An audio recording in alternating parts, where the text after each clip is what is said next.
Hey everyone, welcome back to the Cornell Veterinary Podcast, where we deep dive into the discovery, care, and learning that happens at Cornell University's College of Veterinary Medicine.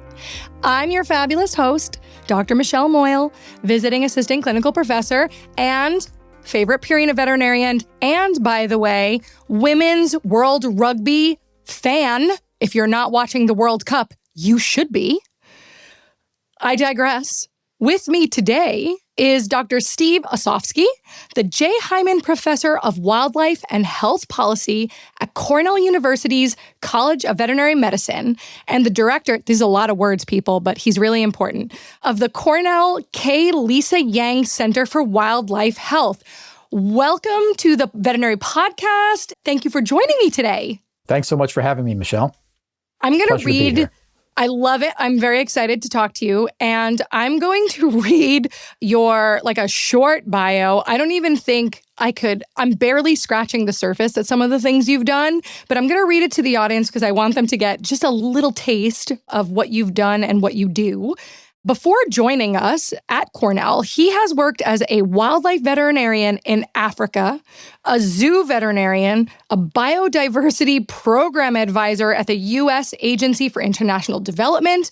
He was an overseer of rhino, elephant, and tiger, you heard that right, conservation programs at the World Wildlife Fund. And he was the executive director of the Wildlife Conservation Society's wildlife health programs around the world. He's one of the pioneers of both the One Health and Planetary health movements. Don't worry, people, we will get to it. Very much a huge welcome, and thank you for joining us, Dr. Osofsky. No, thanks. And when students hear that, I just tell them all that happened because I couldn't keep a job. Just had to keep moving. Great. You know what? I love here, and we're going to get into that story because I often tell students, so what if you end up leaving a job or going in a different direction? It ends up being a great story. You end up on a podcast. I'm very excited about that.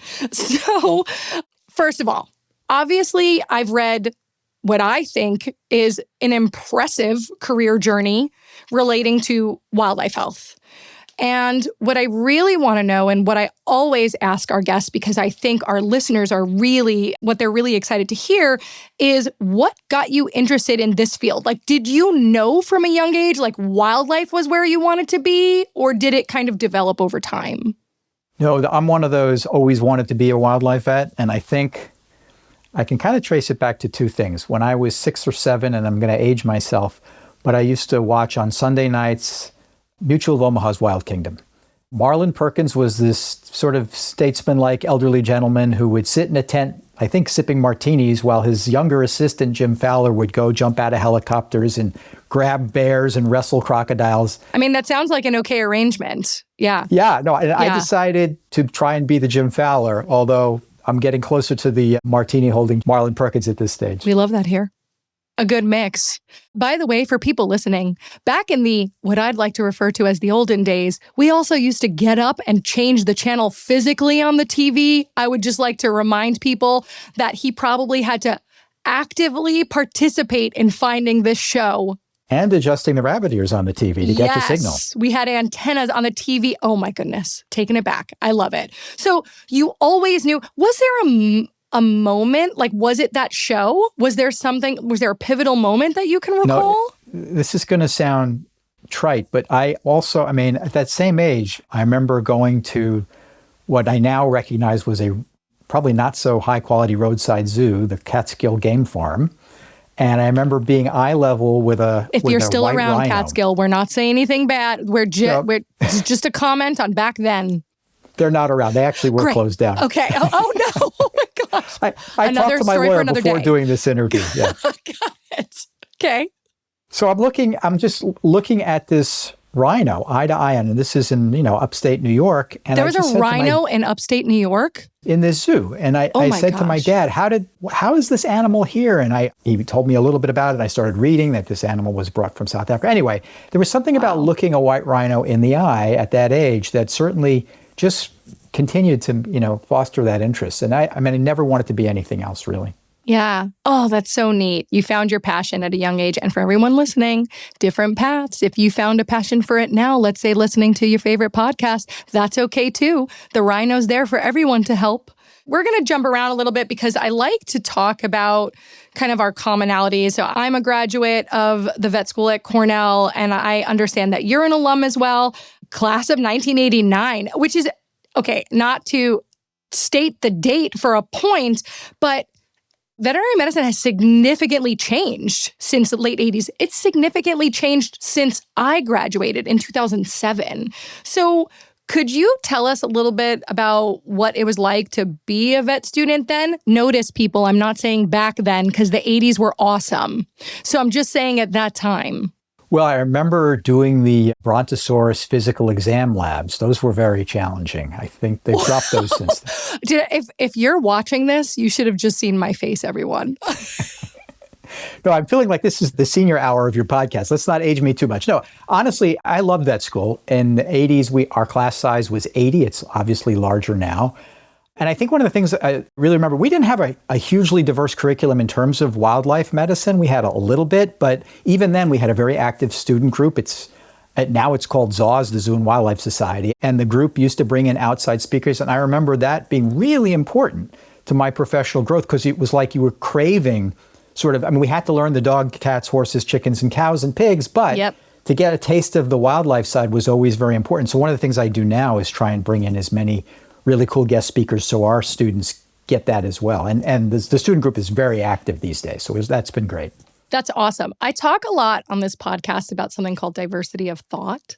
Sometimes it's just nice to bring in speakers, one, because they're experts in their respective fields, but two, they're just from another place. They have different years of experience, so they can share their experience, and then that can be impactful to different students. And sometimes it's nice to hear from people from different countries or just different facilities. So I really love that Cornell and you are doing this for our student body. So that's really great. Did you have was there a favorite restaurant at the time? I always talk about this. Oof. Favorite food. When you're studying people, right? This place near East Hill Plaza has changed hands so many times. It was like the Caboose or something. I don't know what it was. I don't remember what it was called, but now should I give them free advertising? You can. We support Ithaca wholeheartedly here. Well, now it's BJ Buddha's, a relatively new Italian restaurant. Yeah. But back in the 80s, it was some sort of more like a tavern. And that's one of the places we used to hang out. I know exactly what you're talking about. It was a different type of restaurant when I was a student. And so great. I think a lot of memories can be linked to food and school. And that's why I bring it up. So I think that's really fun. Let me ask you, Michelle, just as a slight aside, I found whenever we'd go out to dinner as vet students, we would inevitably start talking about things that were important to us, but were actually disgusting to the table next to us.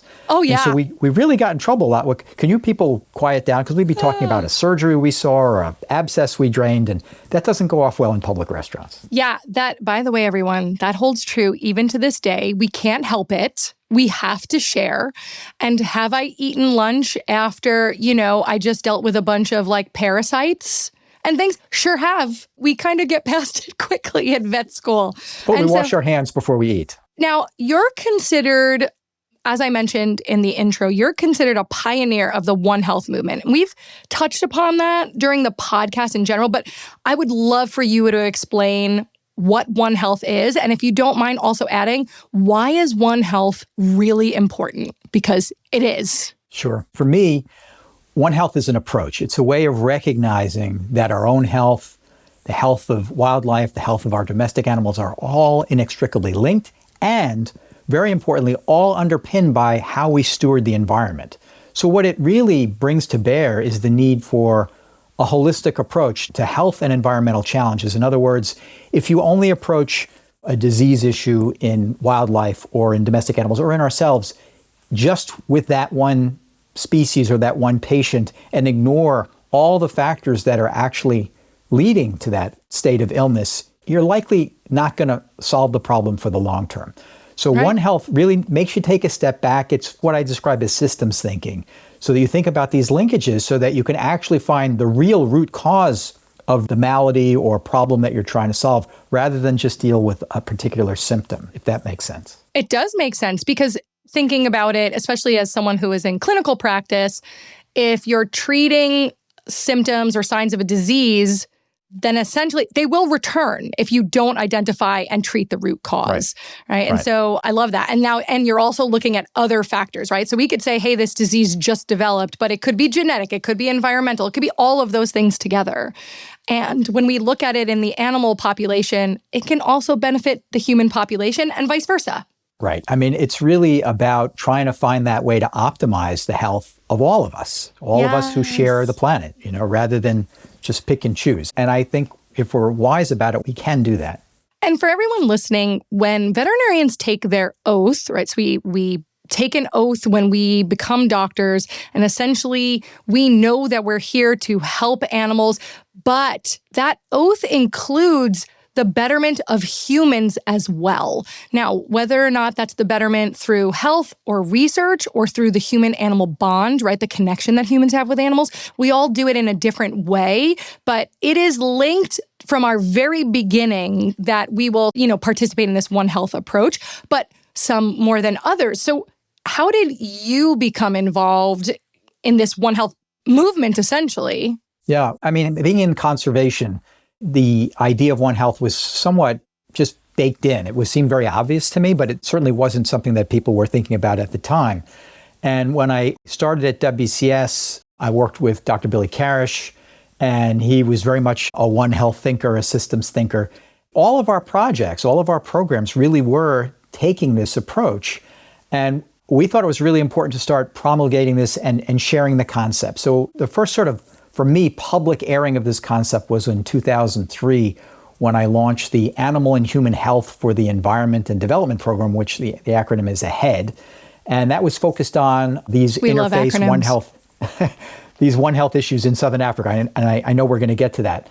But then that was very successful launch. That program still exists. That was, more than 20 years ago. But in 2004, we decided to do a launch really of the One Health concept in New York City. And we held what we called, the One World, One Health Symposium, and we held it at Rockefeller University, and we had colleagues from FAO and WHO and other multilateral organizations and academia and NGOs.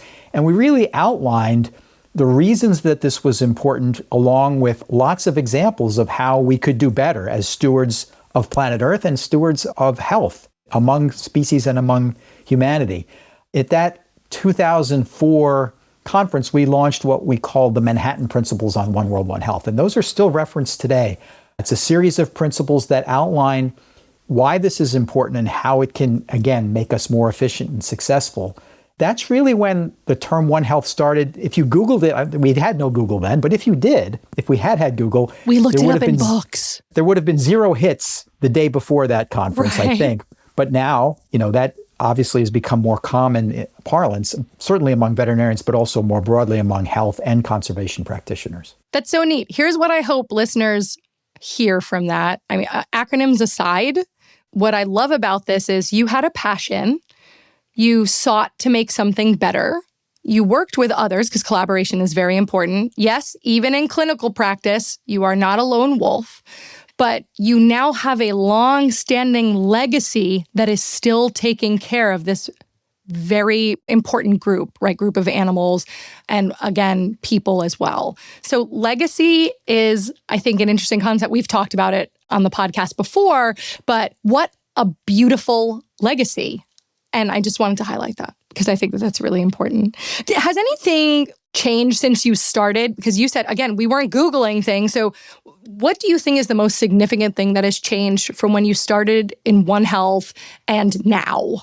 Well, the most obvious change is how relatively well understood this concept is among a much wider audience than initially.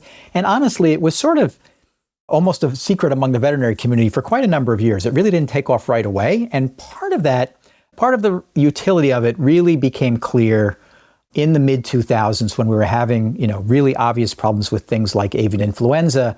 And, it was being detected in places in Asia in people, but not in poultry. And that really spoke to the disconnect between public health practitioners and the veterinary community. And so, again, some of the big multilaterals who were involved in our initial launch started to capitalize on the concept and bring different sectors of health practitioners together, the public health community, the veterinary community, other members of the biomedical community, to solve particularly these emerging infectious disease issues. We were dealing with avian influenza. We were dealing with things like Ebola. So the good news is the One Health concept helped break down silos among the human and animal health disciplines.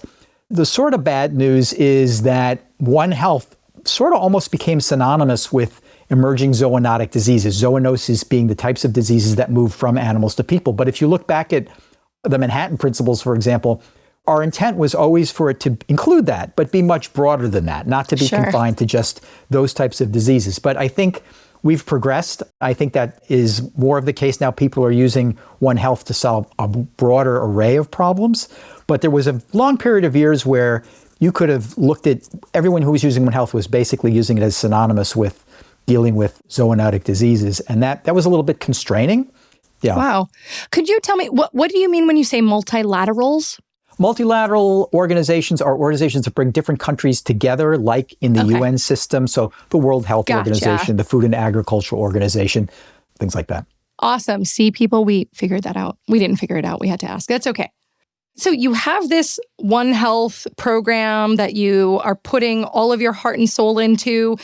Why did you feel a need to develop the planetary health concept, which I would like you to describe to our listeners as well? Yeah, no, that's an important question because the answer isn't intuitively obvious. But the One Health concept took a long time to really gain traction. And certainly outside of the biomedical community, basically outside the veterinary community, it remained poorly understood for many, many years. And as a conservationist, which is what I am and what drives my passion, I was looking, I work mostly in my career in lesser developed countries, and I was looking for ways, to build constituencies for conservation. If you're a poor country, conservation is often a luxury, and I get that. Biodiversity may not be your number one priority. Right. But health is often a priority for countries. So I should probably explain what planetary health is. When I described One Health as an approach, thinking about those interrelationships, planetary health is much more goal-directed. It's actually a field. It's a field of study. It's a field of applied science. I define it as improving our understanding and our ability to measure the human health impacts of anthropogenic environmental change, meaning change that we as people cause. So we are looking at what is the changing environment, the changes we're driving, deforestation and loss of coral reefs and pollution. What is that doing to our own health? And how can that inform better public health policy, environmental policy, land use policy, and ocean use policy? So as a conservationist, it was my way of trying to look for the biggest lever arm I could pull. If I could convince countries that conservation could deliver public health outcomes cost effectively, then I'd be creating a much broader constituency, a bigger tent for both conservation and health. And the One Health concept wasn't, maybe I was impatient. It wasn't moving that along fast enough. But if I could talk to, I spent a lot of my early career talking to departments of wildlife or ministers of environment, which was great, but they're often the least powerful parts of a government. But I wanted to be talking to the Minister of Public Health or the Minister of Finance to influence their thinking. And planetary health, I think, did create that lever arm in a number of ways, because we started to document the science where environmental conservation of grasslands, of forests, of coral reefs, etc., could be really cost-effective ways to improve the health of a country's population. That's a compelling argument, and that's why planetary health became important to me. Yeah, I love that. And it sounds just like what we were talking about earlier. We don't want these countries actually to treat a sick population because then they're just treating the symptoms or the disease. We would like to use what we know about what we're doing to the planet, what's happening to our resources and our environment to help them in turn also hopefully lessen people with those diseases and then better treat them. So it all ties in together. I love that. I really love that. So on your bio, because I always stalk. I love to stalk people. It's not in a creepy way, I promise. I won't do it after this. It says you focus on the conservation of free-ranging wildlife. Could you just tell our community what that means? Right. So I'm trying to work to ensure that wildlife around the world is still there for future generations. We're in a bit of a biodiversity crisis. We're losing a lot of species. And so the way I think of my training as a veterinarian, I look for problems that really do have health at the center of them, because that's the skill set that I help bring to the toolbox. Like, as you said, we all work collaboratively. We try and develop, sensible teams, and I'm trying to think what's the most important thing I can bring to the table. And so a lot of my personal work has been in Southern Africa, trying to solve one of the most intractable problems that I experienced, early in my career. So when I first graduated, I sort of learned how to be a wildlife vet. I did a number of different training experiences, but my first real job in the field was as Botswana's first Department of Wildlife and National Parks veterinarian. And I went there in 1991, and one of the things that kind of hit me in the face was this real tension between wildlife conservation and livestock, the livestock industry. And that was manifested in these vast fences, thousands of kilometers of fences that were put in place to separate wildlife from cattle, because wildlife, particularly buffalo in this case, carry some diseases that are quite important economically. And this fencing policy started in the 1950s, when most of the countries that I'm talking about, including Botswana, were European protectorates or colonies. So this is really a policy put in place by the British and the Germans, because nobody cared about wildlife really in the 1950s. They were focused on livestock, as particularly the colonialists, because they were trying to make money. Meaning they didn't want wildlife to get into the livestock and harm the livestock, cause disease, decimate the population. Then they would lose money, right? Because this is how a lot of their communities are surviving, whether or not it's meat or milk or whatever. Okay, perfect. Right.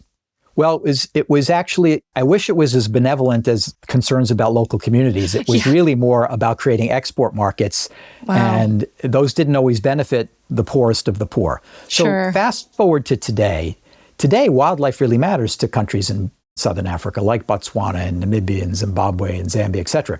I'll use Botswana as an example because that's where I work the most. Livestock contributes about 3% to the gross domestic product of that country, and it's been sort of stagnant there. It's not very much. Okay. But wildlife has been contributing right now, and pre-COVID and now coming back out of COVID, about 11% of the gross domestic product. And it had been growing pre-COVID at about 5% a year. So anyway, my point is... tourism? Tourism, nature-based tourism. Because people are coming to see the wildlife. Okay, gotcha. So we're on board, people. What my work is about is trying to balance those two baskets. We want resilient livelihoods. We want people to be able to make a living from a diversity of things. And if the livestock and wildlife are in conflict over disease, that's a real problem. So absolutely, I'm going to, I'll try and compress 30 years of work into the few minutes we have remaining. But basically, these fences were decimating the migrations that are the lifeblood of wildlife being able to survive into the future. Got it. And then elephants break these fences. And because the Europeans left a long time ago, which is a good thing, a lot of this fencing, our infrastructure, and a lot of the other disease control tools were subsidized. And they're very expensive. And so today, a lot of the Southern African countries are struggling with the resources to maintain thousands of miles of fences as elephants knock them down. And so they're not really always doing what they were intended to do decades ago. Meanwhile, when I launched the AHEAD program that I mentioned back in 2003, the whole idea behind AHEAD was to find an alternative way of solving this conflict. And over the years, we didn't know what the answer was going to be. We found it. And to make a long story short, we came up with a way that involves a very simple approach to processing beef that can definitely make it free of a virus like foot and mouth if the cow had it, safe for export. That was based on existing science. We didn't invent. It's about making sure the cattle are vaccinated and quarantining them, and how you slaughter the cow and what temperature the beef is processed at, and taking out the bones at a certain stage. It's actually very simple meat processing. But what took us more than 10 years was convincing the international regulatory authorities that this focus on how the beef is processed would yield a product that was safe, and it was just as good as fences. Right. And that took almost 10 years. And for everyone listening, I know we say it sounds rather simple, and he manages to say it simple because he's done this, but there are so many steps that go into food safety. I want everybody to understand there's a lot that needs to go into it. And so it's really revolutionary to say, hey, listen, it's not just a fence. We can do these other things, and you will make the money you need to. You can export what you need to. Plus, it'll be safe for the population. So these are very, very meaningful advancements. And so as we talk about the places you've been to, one of your biggest projects has been in Southern Africa, specifically in the Kavango Zambezi Trans-Frontier Conservation Area. I hope I did not butcher that. Right. Okay. Just working to restore wildlife roots, as kind of we had touched upon. So can you tell our listeners, how has this effort helped over the past few decades? Right. So that's Botswana is at the hub of the Kavango Zambezi. So love it. We will call it Kaza for short. Then Kaza. Got it. So Kaza is what we call a trans-frontier conservation area. That's when one or more countries agrees to try and reconnect between a national park, say in Botswana, and a national park or game reserve in Namibia, so that these wildlife migrations can be restored. And that's driven. Awesome. It's really the driver among these countries is largely economic. So Kaza is 5 countries, Angola, Botswana, Namibia, Zambia, Zimbabwe, who've come together. They signed a heads of state level treaty in 2011 to do this. Wow. This is a vast area. It's basically the size of the northeastern U.S. It's about 500,000 square kilometers. And these 5 countries want to restore wildlife migrations because that can help alleviate poverty. Tourism and associated industries can make a big difference. It doesn't replace cattle. It's a supplement so that, you have that resilient opportunities for people to make a living. But those fences that I told you about are blocking this vision for connectivity. And so our solution to focus on how the beef is processed so you don't need as many fences has been officially adopted now by these countries, and it's moving forward. So we are now actively working with communities in Kaza to help them better manage their livestock, to improve vaccination, to improve their herding, which is actually a great way to make them healthier and safer from disease, because because beef wasn't yielding good prices, people weren't really investing in even herding their animals in places like northern Botswana. And so if you're not herding, your cattle can wander off. They can come into contact with a buffalo and contract foot and mouth disease. Yes. Herding helps you keep your livestock away from lions. Some communities were losing 20% of their cows to lions. That you can't be successful if you're losing that many cattle every year. But if you herd them and you put them in a pen at night, which is something we're working on with these communities, their incomes go up, the cattle are more productive, and at the same time, the governments are now saying, all right, if this is all coming together, we can take down the fences that are most important to wildlife migrations. And so I'm hoping in the next 5 years, after 30 years of really trying to wrap our heads around this conflict, we're on the verge of solving it. And that's because of the partnerships we bring. My role as running the AHEAD program for the past 30 years, I call myself a bio-diplomat, because I've had to shuttle between departments of veterinary services, wildlife departments, livestock keepers, because in some of these countries, historically, there hasn't been a lot of dialogue across government departments. That's not unique to Africa. We see that here too, of course. Yes. To get USDA and the Department of Interior here to work together is not always a given. So part of the AHEAD program is really about breaking down barriers. And honestly, although we have a lot of important meetings and official conferences on managing these diseases, the secret sauce for the progress we've made is sometimes just the breaking of bread, bringing people together so that they can see the face with the phone number, the face with the email. Yes. So there's a bit more trust. A lot of this is about trust, Yeah, agreed. And again, remember everyone, I know it almost sounds counterintuitive. You'd be like, of course everybody wants to support animals and wildlife. Like, why would we not want to support? But it unfortunately involves a lot of factors, and there could be countries that don't get along diplomatically or get along, but they're struggling in other ways and they don't feel like they have the time or the resources to talk about this. And we have this bio-diplomat, I really like that term, coming in and saying, no, we can all work together. Let's meet first, because it's very easy to say no. We know this. When someone calls you, you're like, I'm just going to send that to voicemail. But when you see them in person, they show up, you're like, I can't send them to voicemail. I have to talk to them. But in a way that's really, really good, right? She tries to make an analogy where she feels like it would make the point to come across. So you have worked around the world in the field. Is there like one story that if someone's like, do you have a story that you like to tell? I typically say at a cocktail party, if you're a drinker, I'm not a drinker, but if I'm eating dessert, I would love to hear a memorable story. Is there one story you have where you're like, this is the story I tell everybody about being a wildlife veterinarian, about doing conservation? What is that story? There are a number of them. He would be great at a party. Send the invites now. I'll just throw one out there. One of the projects I had in Botswana, I was helping a biologist radio collar zebras to get a handle on their migrations. So, and he had a microlight that he would use to find the zebras and to track them. They had a radio collar so you could track them with an antenna. Oh, cool. And this microlight, basically, it was a glorified lawnmower with wings. It was not an impressive, it was sort of almost, the Wright brothers might have been nervous to get in it. But anyway, when I was young, before I had a family and was more risk tolerant. Less risk averse, yes. Less risk averse. Anyway, so we went up in this microlight. We were circling, looking for zebras because we had to plan our operation. And he came down too low and the wing hit a tree. And we spun around and we crashed. And luckily, we were going slow enough that we weren't injured, but the microlight was trashed. And so we're in the middle of nowhere. This is in northern Botswana. There was just nothing that we could see. And so I looked at this glorified lawnmower and I said, where's your toolkit? And he had a little toolkit because you couldn't carry much in a microlight. The wings were all smashed up. We couldn't fly again. I said, we got to get the wings off and try and drive this thing out of here. We get these monkey wrenches out and we're frantically working, trying to get the wings off. And these two huge male lions just saunter by. Just like as close as, strolling. I have pictures of this. They're like 10, 15 feet away. And wow. All I can say is the reason we're doing this interview is because these lions weren't hungry. They must have just eaten. And they just looked at us and they just walked by, looked around. And I was like, we didn't get the wings, we just stood there.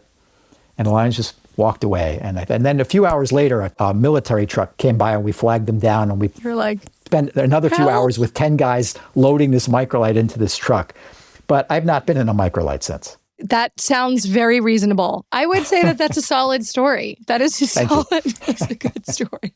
So briefly, let's talk about the K. Lisa Yang Center for Wildlife Health. Sure. So launched in 2024, and it seems that we're making some impacts through this, which is incredible.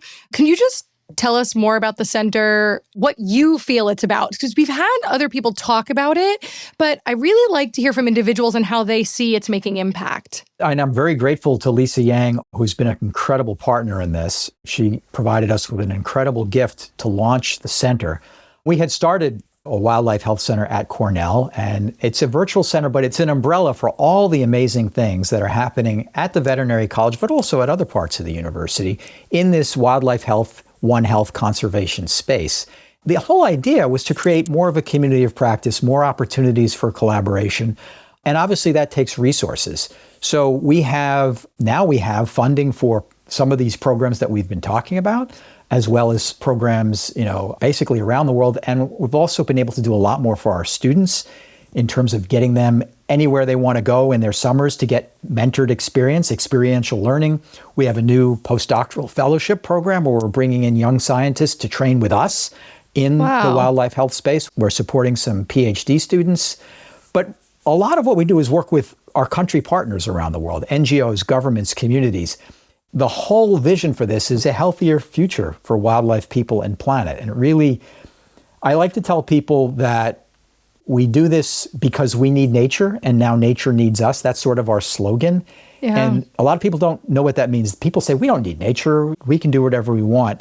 And we really do need nature for everything we survive on. We need nature for clean water and nutritious foods and clean air. Yep, absolutely. And when I say nature needs us, people sometimes really say, well, nature's fine. They don't need us. But what I mean by nature needs us to be better stewards. Nature needs us to be more mindful, less destructive, thinking about taking advantage of all the bounty that the earth still provides, but in a way that we don't over-harvest it and use it all up so that it's still there for generations to come. And that really is the way we're trying to think about this as a center.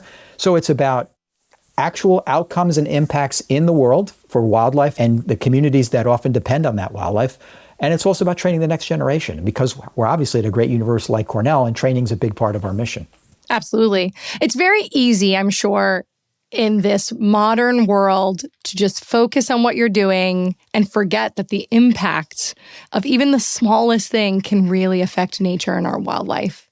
So to be conscious of it is something I try to do daily, but it's not easy. We have to have it top of mind. So everyone listening, there are things that we can do. Are there, and I'm going to kind of go down this rabbit hole, when you talk to people and they're like, what can I do? Is there anything I can easily do to be a good steward? What do you tell them? That's probably the most common question anyone gets. I mean, people forget that individual choices add up, right? Sure I mean, do. everyone thinks, well, it's kind of like voting. People say, I'm not going to vote. What does my vote matter? But that's just not the way it works. And I would start with that. I would start with being engaged politically. At least the most minimal thing is vote as a citizen, wherever you live in the world. If you have the privilege of voting, and I hope everyone listening does, but they may not, that's the first thing, is pick good leadership. Because the governance, everywhere I work in the world, without good governance, you can't usually achieve meaningful conservation or public health outcomes.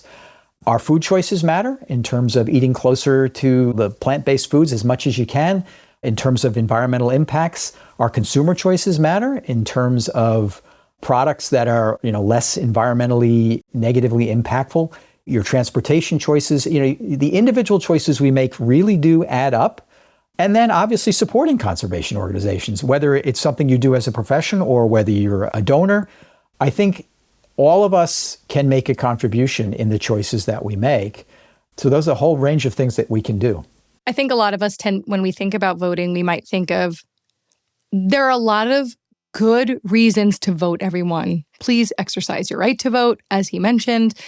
But what, again, we're forgetting about is that there are policies that are voted upon or decided upon by the leaders we choose that really do affect wildlife and nature and our communities and subsequently our health. And so we can have big impact at the polls should we choose to exercise that right. So I know that sometimes people are like, what is my vote going to do? But if everyone votes and then the population's voice is heard as a whole, we can make a really big impact.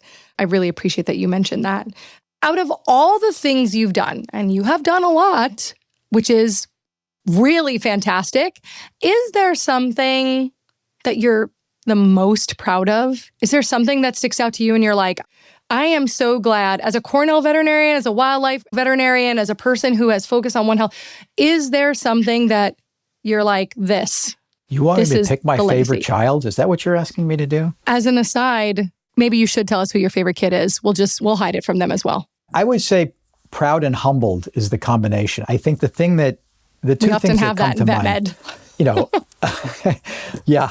I mean, the Southern Africa work, we're not done, but I'm very pleased with, the decades of investment we've made to help the people of the region of Kaza and the wildlife of Kaza. And because the people and the wildlife are inextricably linked together with their lives, with people's livestock. So if we can see that through and get some of the major migrations restored by taking down some of the most damaging fence sections, at the same time, help the poorest of the poor get out of poverty because they have better access to beef markets, they're benefiting more from ecotourism, that would be worth all the years of investment. And I'm just honored to be at Cornell and to be trying to develop this center and make sure that the projects that we invest in really are focused on not nice to do academic questions, but on questions that matter to wildlife and wild places. That's really what we're all about, making a difference so that these wild places are there for future generations.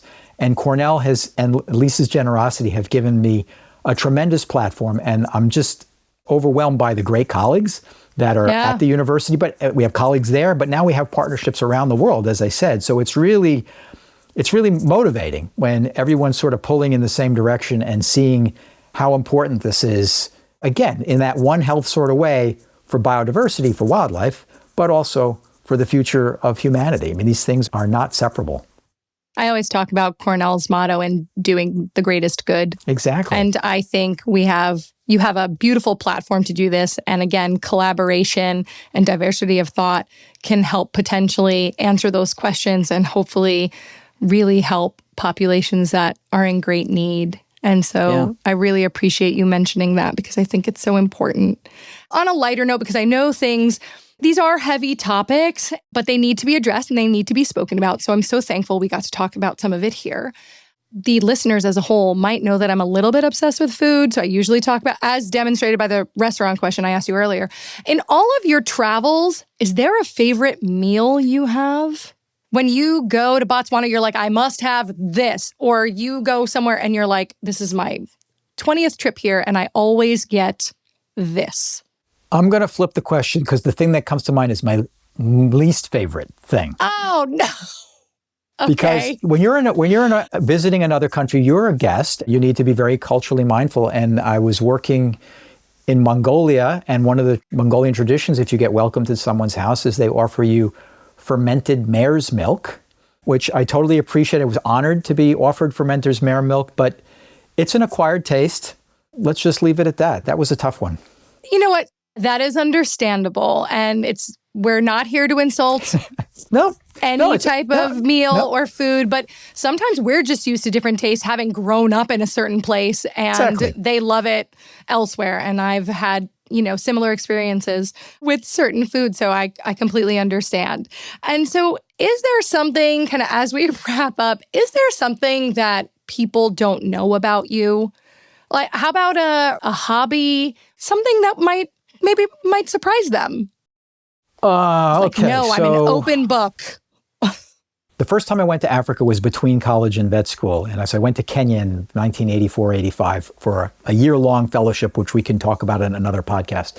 But while I was there for a year in Kenya, Tanzania, and Rwanda doing sort of a study, they were making Out of Africa in Kenya.